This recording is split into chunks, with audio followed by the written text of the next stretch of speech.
Batas at unang pamilya ang idinadawit sa bilyon-bilyong pisong delivery o ng pera, kundi maging ang ilang gabinete at appointee ni Pangulong Bongbong Marcos. Maliban sa mga senador, kongresista at kina Pangulong Marcos at Lisa Marcos, kasama din sa mga binanggit na mga dating sundalo sa kanilang joint affidavit na isinomite sa ombudsman, ay ang ilan pa sa mga naitalaga sa pwesto.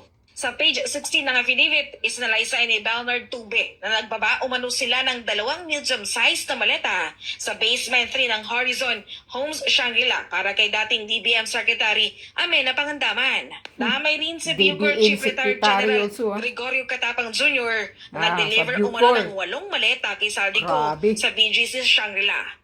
Habang si dating DPWH Secretary Manuel Bunoan, inatira naman umano ng 8 maleta, isang maliit at 7 medium-sized sa Quezon City. Isang paper bag naman ang inabot umano kay National Security Advisor Retired General Eduardo Año. Matapos ang isang pulong sa Polo Club Townhouse kasama sina Saldico, si dating Speaker Martin Romualdez at Leila de Lima. Maging si Comelec Chairman George Garcia, kinaladkad niyan sa affidavit. 4 na medium-sized na maleta umano ang kabuang tinanggap nito sa 2 magkahiwalay na meeting kasama si Saldico. Maging ang mga social media troll farm operations at ilang miyembro ng media, inahatilan din daw ng pera sa mga car park o sa mismong bahay nila. Nakasalaysay sa affidavit na sa isang malaking maleta, 50 hanggang 70 million pesos ang pwedeng maisilid, habang sa medium-sized ay nasa 30 hanggang 40 million pesos, habang sa maliit na maleta ay nasa 15 hanggang 25 milyong piso ang maaaring mailagay. Samantala sa mga paper bag, nasa 5 hanggang 10 milyong piso ang nailalagay dito, habang 2 million pesos naman sa expandable envelope. Kung naubusan ng maleta, inilalagay umano nila ang pera sa karton o mga storage boxes na sila rin ang inuutusan ng bumili.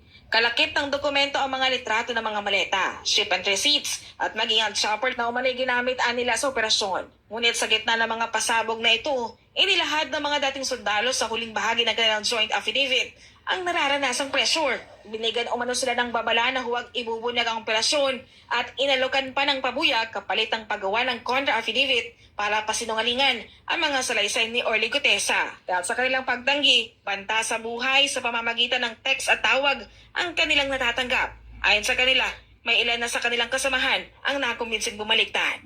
Samantala, matatandang una ng tinawag na lousy script at paulit-ulit ng kasinungalingan ng palasyo ang mga nasabing akusasyon ng dating mga sundalo laban sa Pangulo.